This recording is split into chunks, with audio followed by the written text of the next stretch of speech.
tonight that are joining virtually. I don't see them on now, but they should be on before conclusion of the meeting. But we do have a quorum, and so we will get started. Thank you. Poly Hire is our actual search firm of today. Mr. Barney, I didn't know if you want to provide any type of introduction, or are we ready to jump right into the interview? Let's jump in. All right. Amen. Amen. Sounds good. Is it possible that I have a brief presentation? Is it possible for me to share that with you all? Yeah. Yeah. This is Hold on just 1 second. Okay, certainly. Thank you. this is your opportunity to sell yourself to us, and so whatever needs to be done. Okay, I appreciate that. Just no bribes. That's it. All right. While we're setting that up again, I do appreciate you all accommodating and allowing us to be able to meet with you, allow me to be able to meet with you here today. Okay, so let's see here if I get all of this set up here. Okay, are you seeing the full screen here? Yes, sir. Yes, sir. Okay, perfect. Well, I'm just going to walk through this and tell you a little bit about us. Poly Hire, we're an executive search firm based here in Washington, D.C. We also have an office down in Durham, North Carolina. We were founded in 2005. I'm the founder of Poly Hire. My name is Kenyatta Azell. We provide executive search services to the public sector and nonprofit and foundations. And to date, while this says we've completed over 500 national searches, we've actually probably more along the lines of 775 or so, approaching the 800 number. Our senior leadership has numerous years of experience in local government, and I have more than 25 years in executive recruitment. Some of our past partners, just tell you a little bit about who we've worked with. We're currently working with folks out in Seattle, Washington. We recently placed a city manager in Eau Claire, Wisconsin. Done quite a bit of work down in Durham, in the city and the county, deputy city managers. In Creedmoor, North Carolina, placing the city manager there. But we've worked up and down the East Coast nationwide. We like to think that we've touched almost all corners of the country in the work that we've done, helping local jurisdictions, municipalities, and counties, as well as foundations and nonprofits hire their most senior staff. For this project lead, should we be the firm that you choose to engage, I would be your point of contact. I have more than 25 years in experience and 20 years in the public sector. I've led the administration of Mayor Tony Williams, his second administration here in D.C. and staffing his entire cabinet. Prior to that, I spent close to a decade in the private sector and even spent a little time down in Fayetteville in staffing. I'm a proud graduate at the University of North Carolina, Chapel Hill, and I completed my MBA at Howard University. Two others that will be on our team, principals on our team, Kenneth Evans. Kenneth has close to now 2 decades of executive level management, primarily in municipal finance. He is most recently, prior to joining Poly Hire, was the OCFO. Actually, he was the COO and Deputy Chief of Staff for the DC Department of Healthcare Finance. What that position is basically the Chief Operating Officer of the State Medicaid Program, which is a $3.4 billion Medicaid program. DC operates as a city and a state. He also is the Deputy Budget Director for 2 mayors in DC and is a graduate of Clemson University, Johns Hopkins, where he has an engineering degree, and an MBA in finance from Howard University. The other person who would be working on our team is Deshaun Wright. Deshaun Wright has 15 years of executive management experience, most recently prior to joining Poly Hire, working with Uber Technologies in New York. He was also served as the Deputy Secretary of Education for the state of New York, the Deputy Mayor of Education here in Washington, D.C. with Mayor Vincent Gray, and the Chief Policy Advisor for then Mayor Cory Booker of Newark, New Jersey, and also a Senior Policy Advisor for Mayor Bloomberg there in New York. He's a Virginia native. He lives in New Jersey now. He's a graduate of James Madison University and has his Master's in Public Policy from NYU. We also have Dr. Kamala Azell, who's based there in Durham. She's a clinician. Dr. Kamala is a board-certified and licensed counselor. She has 2 decades of experience. She is a graduate of University of North Carolina. She's also a master's in agency counseling from Campbell University. and a doctor of philosophy and counselor education from North Carolina State. Her purpose of being on our team, more so than the recruitment, is really our assessment piece of it. And I'll talk a little bit more about that as we move on. Finally, we'll round out our project team is General Kip Ward. He was the inaugural commander for U.S. AFRICOM Command, which was the first, well, actually now it's their Space Command, but the last command created in the United States military, first African-American combatant commander to serve. He was appointed by U.S. Secretary of State to serve as the U.S. Security Coordinator for the Israel-Palestine Authority. Condoleezza Rice, Secretary Rice, appointed him to that role. He's been a professor, and his job and role with us, not only does he advise our board, but he's the person who would who really does our leadership assessment. So as Dr. Kamala leads the emotional assessment, he actually, from his view and his experience, actually helps us assess the leadership competencies of any executive that we're presenting for a final candidate. The process we use for all of our searches is called the AccuMatch process. You have it here. It's a 6-step process. You may have or may not have seen our proposal. What that is 6 basic steps: a needs assessment. We do our identification of candidates. We then do our assessment and background investigation, which is part of Dr. Kamala's contribution to the team. Our candidate presentation, negotiation and offer. And I think one of the most important pieces of a search, to see it from cradle to grave, is the transition and the follow-up. That's meaning making sure it's an onboarding process is smooth, that you as mayor and council members are very comfortable with how the person's coming on board. And for a year after that, we're making certain that we stay in contact with that candidate to make certain that, number one, they're happy and what we told them to expect, they're expecting. We'll also be checking with you to make certain that you all, as council members, are happy with the progress and the person, their first year on coming on board to your organization. What happens many times is, because someone's 2 or 3 months on the job, they may not feel necessarily that they have the relationship that they would hope to have with the elected body. Our goal is, because we will build a relationship with you all through this process and through the recruitment process with the candidate, that we can be that intermediary. So our job is not done when we make the placement. We make the placement, we don't walk away. We're still there. We're still able to consult with you and the person placed to make sure that it's a solid fit. When you find people that don't stay 1 year, typically if they're brought in by a recruitment firm, that recruitment firm is not involved after that year, during that year's time. They make the placement and they walk away. That's not what you'll get from us. Our strategic approach, this gives you a little bit of insight as to how the process works that I just showed previously. The technical intelligence part. Ken and Deshawn will be doing a lot of that work because they've worked so long in municipal government, they understand the nuances. They're also were executives and now they're recruiters. So they're the ones that can assess the city manager and our talent, along with myself. So again, I'm managing this entire process and I'm involved in every step of the way. But I have subject matter experts who will be making certain the technical intelligence piece is managed and they are assessing. The emotional intelligence piece is managed by Dr. Kamala. And again, I mentioned she's board certified, a clinician, and she uses an assessment tool called the EQI 2.0. That EQI 2.0 basically is an emotional intelligence assessment that measures 15 competencies of a person's emotional intelligence. She's trained at understanding that, and from her clinician perspective, we'll be able to sit down and work with that candidate to get a better understanding of who that person is, where they rest on the emotional intelligence spectrum, as well as being able to tell you, us to be able to share with you, by a person may score a little bit lower on empathy or self-awareness, and what we might need to do to make sure that person is pulling that up, what coaching might need to take place should that be your selected candidate.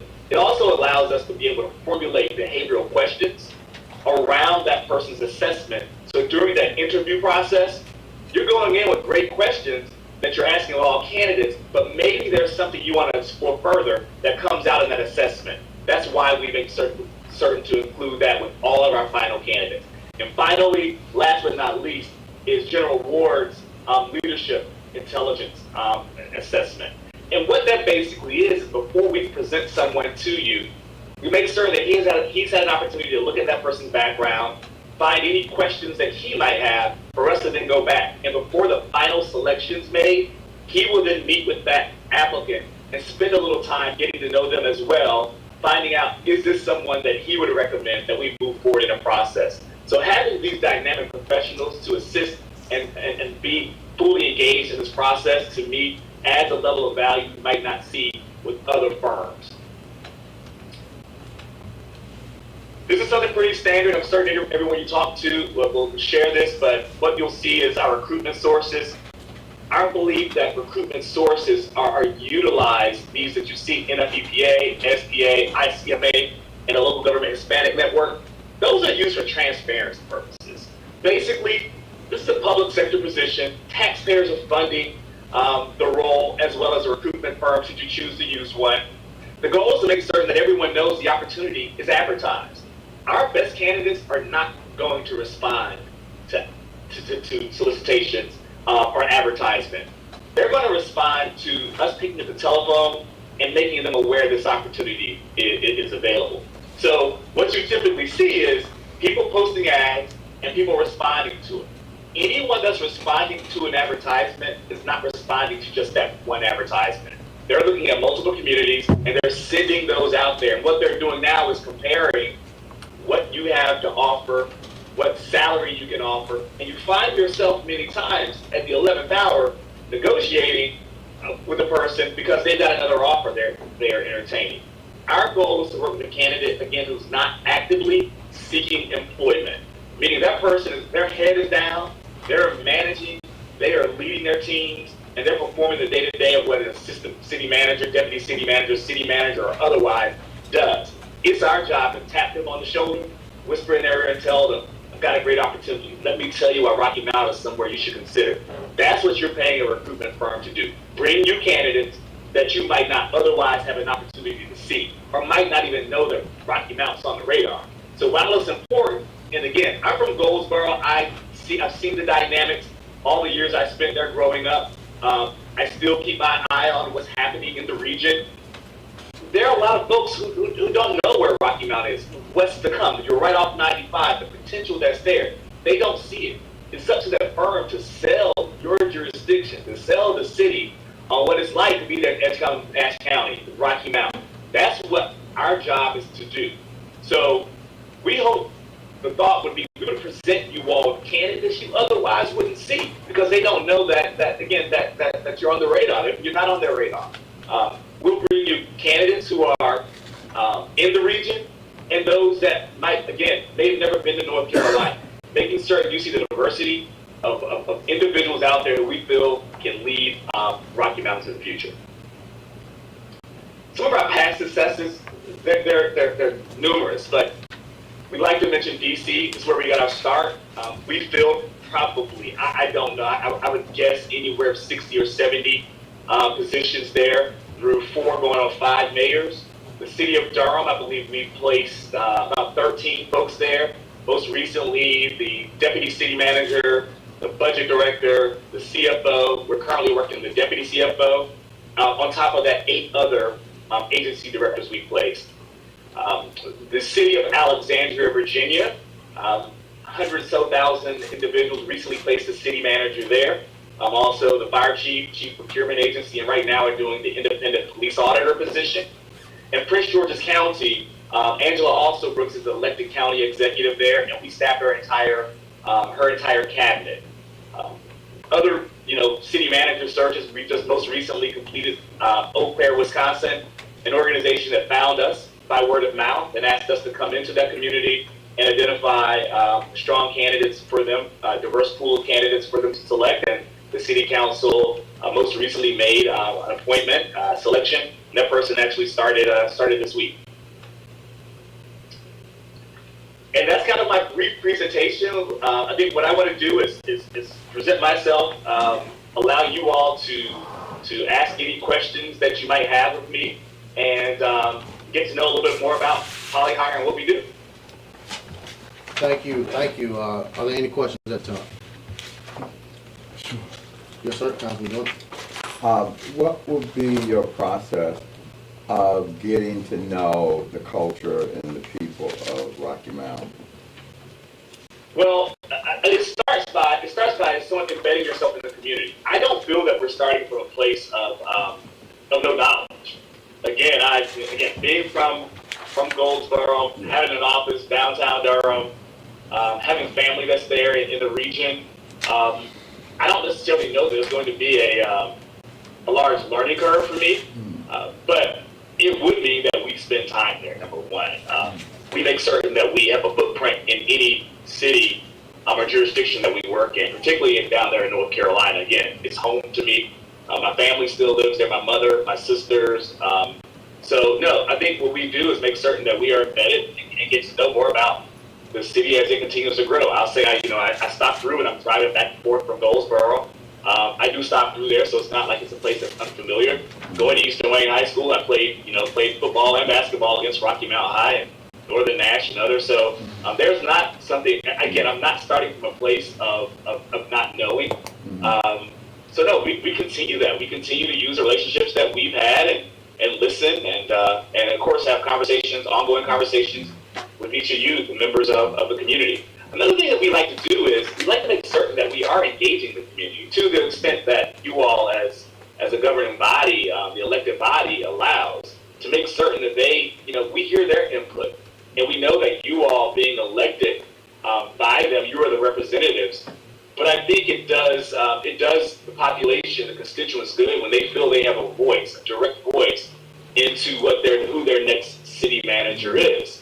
And there are numerous ways that we can go about that. Again, should this contract be one that or this engagement be one you choose to offer us, it could mean something as simple as putting together a survey, community survey. Mm-hmm. Could also mean having community meetings where we are actually presenting ourselves to the community and allowing the community to share their thoughts, focus groups, if you will. But no, that's really how we get to know the community. Thank you. Certainly. Thank you, Councilman John. Any more questions? So I'll say, look, I'll let you know that, again, the familiarity and the opportunity to really help you all put together, the leadership team. You've got a team in place, but we know there's been transition there. Anyone that does their homework knows that, you're going to be looking for a city manager. There's been some publicity that's probably not publicity that, elected officials want to have. We can't hide from that. What we have to do is figure out how you all as elected leaders continue to best represent your community and your constituents and seize the opportunity that is Eastern North Carolina. I mean, you can't, it's unlimited opportunities that are there, and someone being passionate about it, knowing that there's a lot of work to be done, that's what we want to do. We want to find that person. We're headhunters. Other folks call themselves executive recruiters. We're not really an executive recruiter. We are, but we're headhunters. We're going to go find you that person that others are not going to bring you. And how do we do that? We use relationships. We use our networks. We speak at national conferences. We're involved in the community. My entire team shares my enthusiasm and energy, our passion to get out there and do the right thing. If you pick up the phone and call any organization that we've ever worked with, one thing I can say is they would only say positive things. Maybe there's something they didn't like about how we communicated with them because we told the truth, but they can't say we were not a firm that operated with integrity, professionalism, and got the job done. And when we walk out of here, not only is it our reputation we're thinking of, it's you all's reputation, because you all are the ones that will have selected us to move, to help move the city forward by identifying the pool of candidates for your next city manager. Another thing that I think, is something that's important for us to kind of acknowledge is you all have elections coming up sometime soon. And this process, whether it overlaps that election or a budget or what have you, would give anyone who is worth their grain of salt, looking at a new opportunity, a little bit of pause to say, what happens if there's a change here? So I'm hired by one group and I'm kind of banished by another, or maybe not much changes. We don't know, but we've got to work with the candidates to assure them that we're working with a group of professionals who really, at the end of the day, and being able to read what you all wrote on your statements on your website, what your council site, what you all are interested in doing, making certain that the residents are served, making certain that we build bridges. There are no gaps. We're serving all. Those things we're hoping anyone that's sitting in the seat you all are sitting in embraces, and we're able to sell that then to potential candidates. Something very similar took place here in Virginia with the search we led for the city manager for the city of Alexandria. During that process, three of the council members of that 8-member panel body transitioned out. They chose not to run again. But they were responsible for the hiring of the city manager. So during the election, the recruitment is ongoing. Not only do we have 3 of the council members change, but we also had a gubernatorial change that changed the complete dynamics of the Commonwealth of Virginia. And having to keep candidates engaged and letting them know the commitment of the community and the elected body would remain the same. We're able to recruit someone to come in from Central Texas to actually lead Alexandria, and has found it to be a very strong, solid hire who's adjusted well. So we're expert and skilled at helping lead through transition, not just the executive, but whether there may be or may not be, and I believe there's definitely going to be one. I believe there's one youth that's not running for re-election, if I'm not mistaken, but making certain that we're working with candidates to help them through that transition as well. So while that's, again, a unique circumstance, it's not one that is unfamiliar to us. All right. What else? Yeah, sorry, go ahead. I don't think we have any more questions. Okay, Councilman Jordan? So I like the way that you engaged for the year after the placement is made. Can you talk a little bit about some of the ones that have been maybe difficult in the year and what some of the things you had to do? Yeah, absolutely. So what I'll say is we've not had any, fortunately, knock on wood, we've not had any that have not, made it through a year. And most of our placements, quite honestly, live through through the terms, if they're working for a mayor, or others that, for instance, all of our placements down in the city of Durham, again, I think we're in the double digits now.